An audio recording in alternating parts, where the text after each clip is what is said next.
Scientists so clever. describe spiritual experiences as being electrical or hormonal responses to fasting and quieting of the mind versus an actual spiritual experience with God. Neurotheology, it's called. Okay.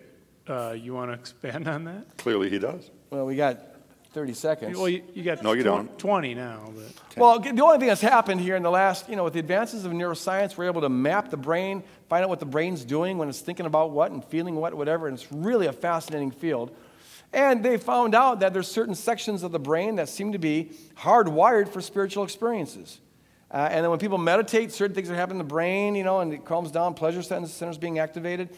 There's certain parts of the brain that seem to be designed for faith and things of that sort. Now, here's the thing. If you approach all that material with the assumption that God doesn't exist, well, then you'll say, look, the human beings are creating God on the basis of these neurological poppings. But if I approach it with the belief that God does exist, those neurological firings don't mean that at all. It just means that God created us with the capacity to experience Him. And now we're looking at what that looks like when we do it. So the whole neurotheology thing, people kind of got bugged out about that for a while, like, oh no, they're proving that God doesn't exist. It doesn't prove that at all.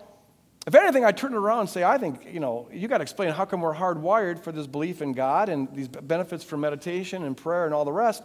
How are we hardwired for that without a God? Now they'll come back with this evolutionary biology and try to show how it has some sort of survival advantage, but I think that's a little bit of a hard sell from where I'm at. Of course, I'm prejudiced because I'm coming at this with already a belief in God, so it's kind of a wash.